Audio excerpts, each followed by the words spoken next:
the release of Thunderbolts, it's time to rank all three Jake Scherier films from my least favorite to my favorite.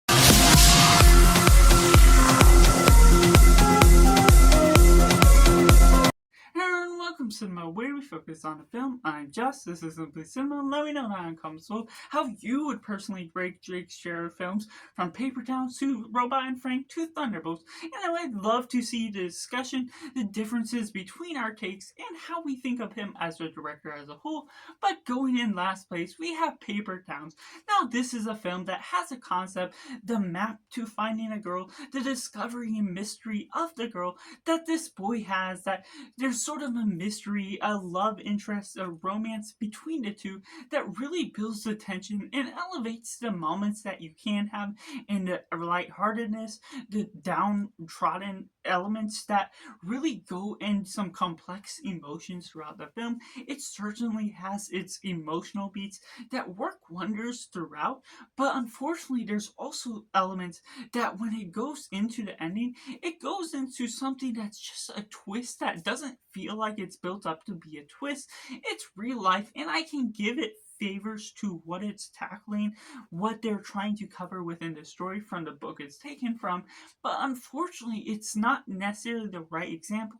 There's things about the mystery where the duration of the film can last a bit too long for the way they're portraying the story, the way they're tackling these two actors that do elements that really do build upon the friendship, things that you're building up towards.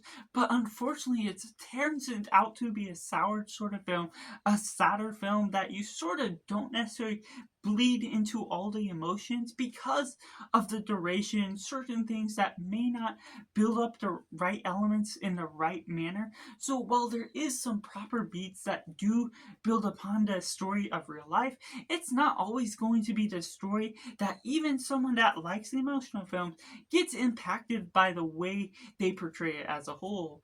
Which takes me into number 2, Robot and Frank, about this older gentleman and this robot and the coincidence between the two.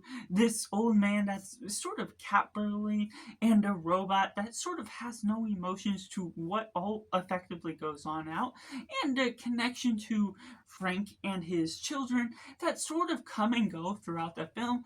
Do some prime examples to a way of building connections to robot, the formality between that relationship, and the emotional resonance it leaves with the audience is something that's powerful and different in the way that effectively plays off.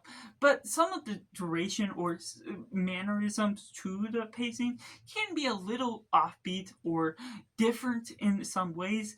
It's certainly my sort of film for the way they're covering this, and it tackles in a short 90-minute runtime, and so it really builds upon a great performance within primarily covering this one guy. The cat burglary certainly being a twist of turns that you don't necessarily expect this story to be about. It's quirky in that sort of way, which does work wonders here and there, but ultimately there is some weird beat moments now and then for the way it's portrayed.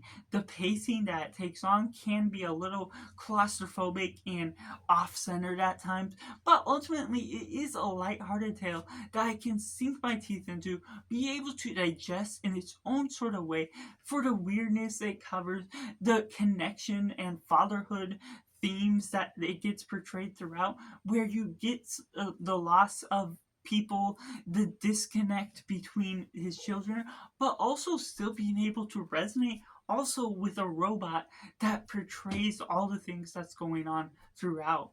Which takes me into number 1. We got Thunderbolts, a powerful and well-spoken emotional film. Now, I should have known that going into Thunderbolts, it would have these type of themes. Given the previous examples that I just mentioned, it feels more down to earth. It's the most human film of the MCU as a whole, and that's just really what covers certain remarks. It tackles all the action still in a visceral way, manages to cover the idea and themes of mental health, depression, and also covering it in a broader scale than his last two films, tackling 5 different or 6 different main team members that do effectively all get setup that really builds upon the film. Now, Ghost doesn't necessarily have a type of role, and Taskmaster is sort of left out a little bit. For those that know the film, will know what I'm talking about.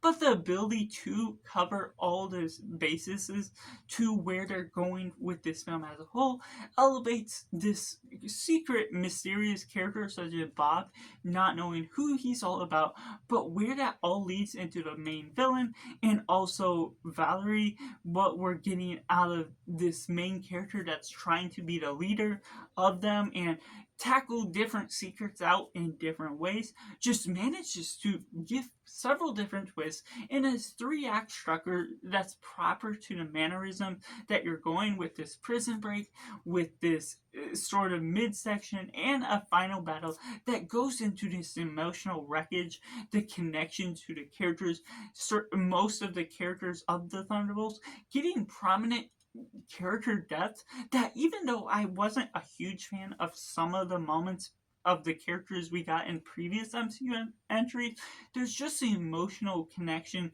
that we get from John Walker, from what we just build up with all of them as a whole.